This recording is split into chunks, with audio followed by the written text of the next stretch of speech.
Hello दोस्तों, आपका स्वागत है माय यूट्यूब चैनल साइंस युद्ध पर।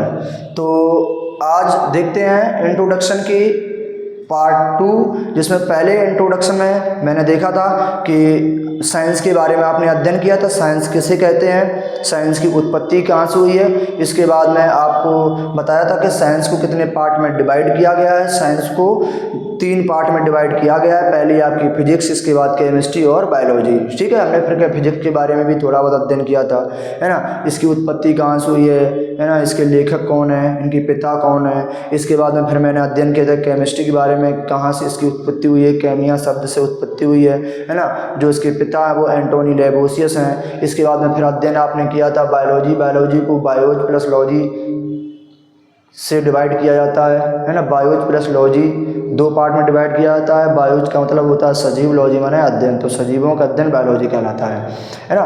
तो और इसके जो पिता थे वो अरस्तु थे। तो आज देखते हैं, और इसमें आपने थोड़ा बहुत अध्ययन किया था पदार्थ की परिभाषा। इसके बाद पदार्थ के अवस्थाओं के बारे में अध्ययन किया था। पदार्थ की कितनी अवस्थाएं होती हैं, पदार्थ की 5 अवस्थाएं होती हैं, ठोस, द्रव और गैस और प्लाज्मा। इसके बाद बोस-आइंस्टीन कंडेंसेट। तो आपने गैस अवस्था तक अध्ययन कर लिया था उस वीडियो में। अब इस वीडियो में आपको प्लाज्मा और बोस-आइंस्टीन कंडेंसेट के बारे में बताएंगे। इसके बाद में पदार्थ की अवस्थाओं में जो परिवर्तन होता है उनमें आपकी चर्चा की जाएगी। ठीक है, तो देखते हैं, ज़्यादा समय ना लेते हुए अपने वीडियो को स्टार्ट करते हैं। तो जो लास्ट अवस्था थी वो आपकी गैस अवस्था थी। इसके बाद में आपकी अवस्था आती है प्लाज्मा। कौन अवस्था आती है? इसके बाद में आपकी अवस्था आती है प्लाज्मा, है ना, प्लाज्मा आती है। तो प्लाज्मा अवस्था के अगर बारे में चर्चा की जाए तो प्लाज्मा अवस्था जो है बहुत अधिक टेम्परेचर पर उत्पन्न होती है, यानी कि बहुत अधिक तापमान पर उत्पन्न होती है। बहुत अधिक तापमान पर कैसी होती है? उत्पन्न होती है। ठीक है, प्लाज्मा अवस्था जो है आपकी वो कब उत्पन्न होती है? बहुत अधिक तापमान पर उत्पन्न होती है। इसके बाद इसमें जो होता है उसमें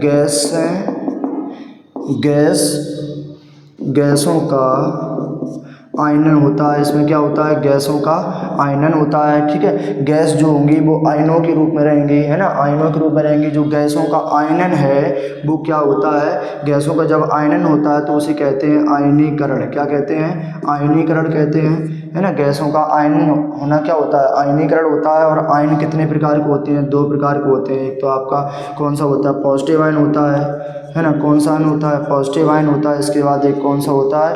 एक आपका नेगेटिव आयन होता है। कौन सा होता है? नेगेटिव आयन होता है ना। एक आपका पॉजिटिव आयन होता है और एक आपका नेगेटिव आयन होता है। ठीक है, हिंदी में से कहते हैं धनात्मक आयन। क्या कहते हैं? धनात्मक आयन कहते हैं। और इसको कहते हैं ऋणात्मक आयन। क्या कहते हैं? ऋणात्मक आयन। ठीक है, तो 2 प्रकार के आयन होते हैं। जो गैस हमारी होती हैं इस अवस्था में वो किस में टूटी रहती हैं? आयनों में टूटी रहती हैं, है ना।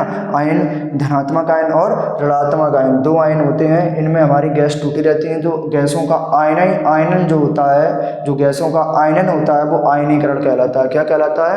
आयनीकरण कहलाता है।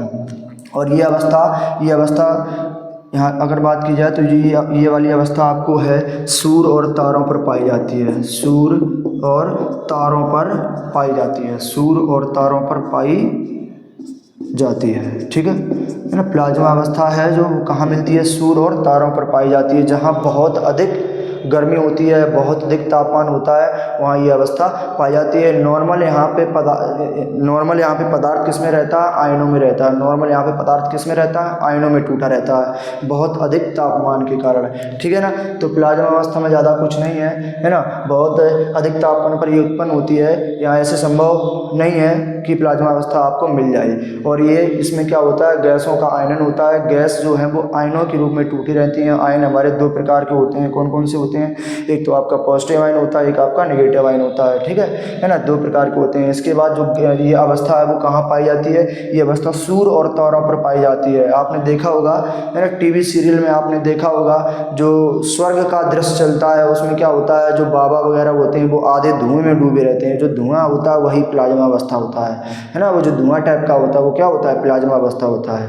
ठीक है, तो इस अवस्था में जो भी पदार्थ होगा वो किस में होगा? आयनों में टूटा होगा। क्यों होगा? क्योंकि बहुत अधिक तापमान पर ये अवस्था उत्पन्न होती है।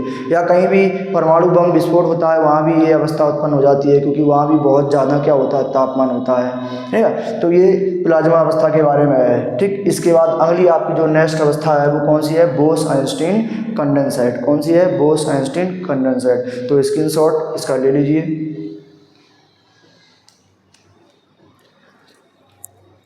तो बढ़ते हैं नेक्स्ट अवस्था के बारे में। अगली अवस्था आपकी कौन है, बोस-आइंस्टीन कंडेंसेट, ठीक है।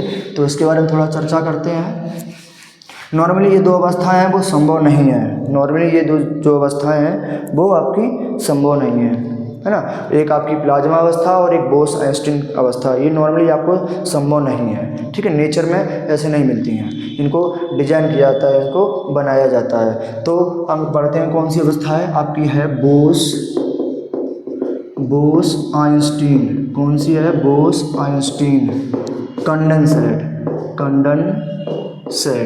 Bose-Einstein condensate. इसमें जो आपके दो नाम आ रहे हैं, एक तो आ रहा है बोस, एक आ रहा है आइंस्टीन, ठीक है। दो नाम आ रहे हैं, एक बोस आ रहा है, एक आइंस्टीन आ रहा है। जो बोस है ये एक साइंटिस्ट थे जिसका नाम है सत्येंद्रनाथ बोस। इसके बाद अगला जो है, ये नाम आपको दिख रहा है, ये है अल्बर्ट आइंस्टीन। क्या नाम है, अल्बर्ट आइंस्टीन, ठीक है। ये दो साइंटिस्टों ने मिलकर, ये दो वैज्ञानिकों ने मिलकर इस अवस्था को खोजा था जिसे कहते हैं कंडेंसेट। किसको खोजा था, इस अवस्था को खोजा था जिसे कहते हैं कंडेंसेट, ठीक है। तो इसके बारे में थोड़ा अध्ययन करते हैं, देखते हैं इसे क्या है। ये जो अवस्था होती है बहुत कम तापमान पर उत्पन्न होती है, बहुत कम तापमान पर उत्पन्न होती है। ठीक विपरीत है, प्लाज्मा अवस्था के ठीक विपरीत है ना। ये बहुत कम तापमान पर क्या होती है, उत्पन्न होती है ना। ये अवस्था कैसी होती है, बहुत कम तापमान पर उत्पन्न होती है। इसके बाद में ये अवस्था जो नॉर्मली तापमान की अगर बात की जाए तो ये कब उत्पन्न होगी, ये होगी -2 से 73.15 डिग्री सेल्सियस। इस पर यह अवस्था उत्पन्न होती है। नॉर्मल तौर पर यह अवस्था आपको ऐसे प्रकृति में संभव नहीं है कि इतना लो टेम्परेचर तो हो ही नहीं सकता है दुनिया में, इतना लो टेम्परेचर तो हो ही नहीं सकता है, क्योंकि 0 डिग्री सेल्सियस पे लोग बाग जमने लगते हैं, है ना। तो इतना लो टेम्परेचर तो हो ही नहीं सकता है। तो इतने टेम्परेचर पर, इतने कम टेम्परेचर पर यह अवस्था उत्पन्न होती है, तो सीधी बात है ये नेचर में संभव नहीं है, ठीक है। तो बहुत कम तापमान पर उत्पन्न होती है और कितना तापमान होता है, -2 से 73.15 डिग्री सेल्सियस, ठीक है, इतना होता है। और इसी तापमान को 0 केल्विन कहते हैं। इसी तापमान को क्या कहते हैं, 0 केल्विन कहते हैं, ठीक है। अगर आपसे कहा जाए कि 0 केल्विन का मतलब क्या होता है, तो 0 केल्विन का मतलब जो होता है वो होता है -2 से 73.15 डिग्री सेल्सियस। इसे ही क्या कहते हैं, 0 केल्विन कहते हैं। इसके बाद में सत्येंद्रनाथ बोस की अगर बात की जाए, सत्येंद्रनाथ बोस की बात की जाए, इन्होंने एक कण की खोज की। इन्होंने एक जो खोज की है वो एक कण की खोज की है। उस कण का जो नाम है वो क्या नाम है, हिग्स। क्या नाम है, हिग्स बोसोन, है ना। क्या नाम है, हिग्स बोसोन नाम है इस कण का। कहा जाता है कि इस कण से ब्रह्मांड बना है। क्या बना है, ब्रह्मांड का निर्माण हुआ है। क्या हुआ है, निर्माण हुआ है। कहा जाता है कि जो सत्येंद्रनाथ बोस ने एक कण की खोज की है, उस कण का नाम जो है वो हिग्स बोसोन है। और कहा जाता है कि जिन कणों से मिलकर ब्रह्मांड का निर्माण हुआ है वो कण का नाम हिग्स बोसोन है। ये किसने बताया था, ये सत्येंद्रनाथ बोस ने बताया था। इसलिए इस कण को गॉड पार्टिकल्स कहते हैं, ईश्वरीय कण कहते हैं। इसलिए इस कण को क्या कहते हैं, गॉड पार्टिकल्स या ईश्वरीय कण कहते हैं, ठीक है। यहाँ लिख लो, ईश्वरीय कण कहते हैं, है ना, यानी गॉड पार्टिकल्स। ठीक है, गॉड पार्टिकल्स कहते हैं, ईश्वरीय कण कहते हैं, है ना। किसकी खोज करी है? कण की खोज करी है। किसने की है? सत्येंद्रनाथ बोस ने की है ना। उस कण का जो नाम है वो हिग्स बोसोन है। इसके बाद कहा जाता है कि सारा ब्रह्मांड जो बना है उसी कण से बना है। उस कण का नाम हिग्स बोसोन है और उस कण को हम गॉड पार्टिकल्स के नाम से बुलाते हैं। गॉड पार्टिकल्स के नाम से कहते हैं, उसको गॉड पार्टिकल्स कहते हैं। ठीक है, तो ये था बोस आइंस्टीन कंडेंसेट अवस्था के बारे में। ठीक है, तो आपकी अवस्था कौन सी है? कंडेंसेट है। ठीक, कौन से वैज्ञानिकों ने खोजी थी? कौन कौन से? सत्येंद्रनाथ बोस और अल्बर्ट आइंस्टीन, इन दोनों ने मिलकर ये अवस्था का निर्माण किया था और ये अवस्था प्रयोगशाला में बनाई गई थी। ऐसे नेचर में संभव नहीं है, इसलिए यह अवस्था कहाँ बनाई गई थी? प्रयोगशाला में बनाई गई थी। तो अब इसके नेक्स्ट टॉपिक पे चलते हैं, देखते हैं कि पदार्थ की 5 अवस्थाएं थी। कौन कौन सी? मोस्टली कितनी अवस्थाएं थी? 5। ठोस, द्रव, गैस, प्लाज्मा और बोस आइंस्टीन कंडेंसेट। तो अब देखते हैं, बोस आइंस्टीन कंडेंसेट जो थी वो नेचर में अवेलेबल नहीं है, तो इसलिए 4 अवस्थाओं में परिवर्तन पढ़ेंगे हम।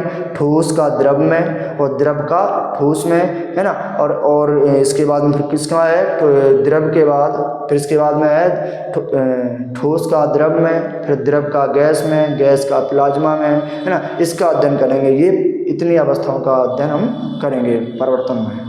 ठीक है, तो देखते हैं। जिस बच्चा को स्क्रीनशॉट लेना हो इसका स्क्रीनशॉट ले सकता है। तो देखते हैं अवस्थाओं में परिवर्तन। अवस्था में क्या है? परिवर्तन। अब अवस्था में परिवर्तन के बारे में अध्ययन करेंगे, है ना, कि एक अवस्था से दूसरी अवस्था में परिवर्तन कैसे होता है।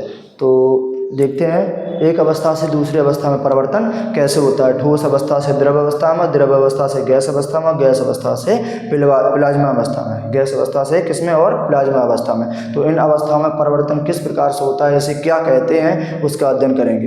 तो देखते हैं, यहाँ हेडिंग डाल लीजिए सभी लोग, हेडिंग डाल लीजिए अवस्थाओं में परिवर्तन, यानी पदार्थ की जो अवस्थाएं हैं उनमें क्या होगा? परिवर्तन होगा। कैसा परिवर्तन होगा अभी आपको बताया जाएगा, समझाया जाएगा। पहली आपकी जो अवस्था है वो कौन सी है? ठोस है, सॉलिड कहते हैं। कौन सी है? सॉलिड है। इसके बाद आपकी कौन सी है? इसके बाद आपकी है द्रव अवस्था, जैसे इंग्लिश में क्या कहते हैं? लिक्विड कहते हैं। इंग्लिश में क्या कहते हैं? लिक्विड कहते हैं। अगली आपकी कौन सी अवस्था है? अगली आपकी है गैस अवस्था। कौन सी है? गैस अवस्था। ठीक है, इंग्लिश में भी इसको गैस कहते हैं। इसके बाद अगली आपकी जो है वो कौन सी है? प्लाज्मा अवस्था है। कौन सी है? प्लाज्मा अवस्था है। ठीक है, इंग्लिश में इसको भी क्या कहते हैं? प्लाज्मा कहते हैं। क्या कहते हैं? प्लाज्मा कहते हैं। तो इसमें परिवर्तन देखेंगे, इसमें परिवर्तन किस प्रकार से होता है। तो देखते हैं, ठोस अवस्था से जब द्रव अवस्था में कोई वस्तु जाती है, किसमें जाती है? ठोस अवस्था से द्रव अवस्था में जब कोई वस्तु जाती है तो उसे कहते हैं गलन। क्या कहते हैं? गलन कहते हैं। यानी ठोस से वो गलकर किस में जा रहा है? द्रव में जा रहा है। यानी ठोस से गलकर वो किस में जा रहा है? द्रव में जा रहा है, तो इसे क्या कहते हैं? गलन कहते हैं। इसके बाद में द्रव अवस्था से जब वो पुनः किस में आएगा? ठोस में आएगा, तो उसे कहते हैं हम क्या कहते हैं? जमना। क्या कहते हैं? जमना कहते हैं। जमना कहते हैं या कहते हैं हिमीकरण। क्या कहते हैं? हिमीकरण। ठीक है, यानी कि जो द्रव अवस्था से ठोस अवस्था में आएगा, है ना, जमना, फ्रीजिंग। गलन मतलब मेल्टिंग, है ना, पिघल रहा है कोई चीज़, तो ठोस से द्रव में जा रहा है वो गलन है ना। और द्रव से ठोस में आ रहा तो क्या है? जम रहा है, हिमीकरण हो रहा है। ठीक है, इसके बाद अब बढ़ते हैं आगे, देखते हैं द्रव अवस्था अगर से कोई चीज़ गैस अवस्था में जा रही है तो द्रव अवस्था से गैस अवस्था में जाना क्या होता है? बाष्पीकरण। क्या होता है? बाष्पीकरण होता है। ठीक है, बाष्पीकरण। ठीक, द्रव अवस्था से अगर कोई चीज़ किस में जा रही है? गैस अवस्था में जा रही है, तो सीधी बात है उसका क्या हो रहा है? बाष्पीकरण हो रहा है। क्या हो रहा है? बाष्पीकरण। अगर गैस अवस्था से कोई चीज़ पुनः किस में आ रही है? द्रव में। किस में आ रही है? पुनः आ रही है द्रव में। यदि गैस अवस्था से कोई चीज़ किस में आ रही है, द्रव में आ रही है, तो क्या हो रहा है, संघनन। क्या हो रहा है, संघनन हो रहा है। ठीक है, क्या हो रहा है, संघनन हो रहा है उसका, यानी कि जो द्रव के अणु थे, है ना, वो गैस में गए थे, यानी कि दूर दूर चले गए थे, तो क्या हो रहा था, बाष्पीकरण होता है। अब गैस के जो अणु वो दूर दूर से पास पास आ रहे हैं, तो क्या हो रहा है, घना घना हो रहा है, एक साथ हो रहा है ना। तो घना हो रहा है, तो घना का मतलब क्या होता है, संघनन होता है। क्या होता है, संघनन। तो गैस से क्या है, संघनन, है ना। गैस से क्या है, द्रव में आना क्या है, संघनन है, और द्रव से गैस में आना क्या है, बाष्पीकरण। क्या है, बाष्पीकरण।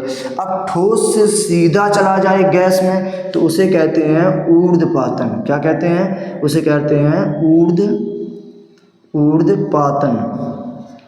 क्या कहते हैं उसे, ऊर्ध्वपातन, है ना, उसे ऊर्ध्वपातन कहते हैं। और गैस से अगर ठोस में आ जाए तो उसे कहते हैं निक्षेपण। क्या कहते हैं, निक्षेपण। क्या कहते हैं, निक्षेपण, है ना। ठोस से अगर इनकी बात की जाए, एग्जाम्पल की बात की जाए, जैसे कौन कौन से, जैसे आपका कपूर हो गया। ठीक है, कपूर सीधा ठोस अवस्था से किस में जाता है, गैस अवस्था में जाता है, द्रव अवस्था में नहीं आता हो, है ना। जैसे आपका नौसादर हो गया, क्या हो गया, नौसादर हो गया, है ना, कपूर हो गया, नौसादर हो गया। इसके बाद में आपका आयोडीन हो गया, क्या हो गया, आयोडीन हो गया। ठीक है, ये जो चीज़ें हैं वो सीधी किस में जाती हैं, सीधी आपकी ठोस अवस्था से सीधी गैस अवस्था में चली जाती हैं, द्रव अवस्था में नहीं आती हैं। और गैस अवस्था से ठोस अवस्था में होना, यानी गैस कोई ठोस में हो जाए, वो क्या है, जैसे सर्दियों में आपने देखा होगा ठंडी ठंडी शीतलहर की हवा चलती है, जब वो खिड़कियों पर पड़ती है ना, तो एक साथ एकदम ठोस चीज़ जैसी जम जाती है ना, तो वो क्या है, वो निक्षेपण होता है। क्या होता है, निक्षेपण होता है।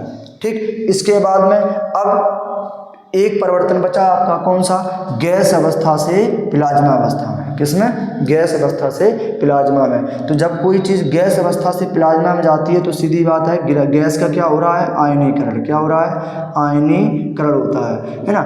यानी कि आयनीकरण में क्या है, जो गैस है वो किस में टूट जाती है, आयनों में टूट जाती है। किस में टूट जाती है, आयनों में। ठीक, इसके बाद में अब प्लाज्मा से अगर कोई गैस में आ रहा है ना, प्लाज्मा से क्या हो रहा है, गैस में परिवर्तन हो रहा है, तो वो उसका क्या हो रहा है, निरायनीकरण। क्या हो रहा है, निरायनीकरण, निरायनीकरण हो रहा है। ठीक है ना। तो गैस से प्लाज्मा में जाना आयनीकरण, और प्लाज्मा से गैस में आना क्या होता है, निरायनीकरण होता है।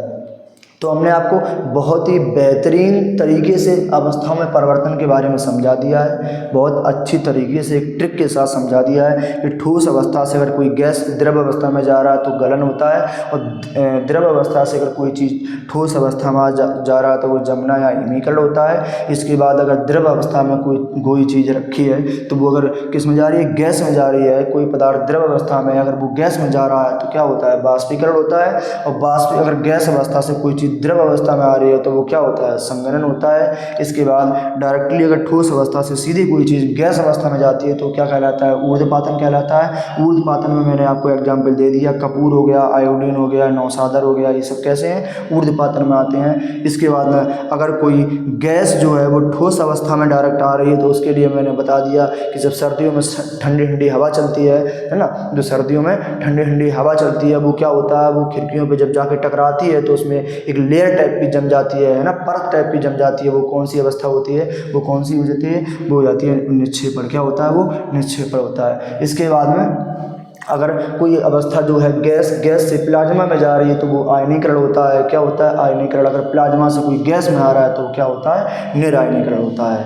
तो बहुत ही शानदार अच्छे तरीके से मैंने आपको इसको समझा दिया है। अगर आपको वीडियो अच्छी लगी हो तो लाइक करें और वीडियो को शेयर ज़रूर करें, जिससे जो गरीब बच्चा है बेचारे पढ़ नहीं पाते हैं, है ना, जो गरीब बच्चे हैं बेचारे पढ़ नहीं पाते, उनको पढ़ने का एक मौका मिले, है ना।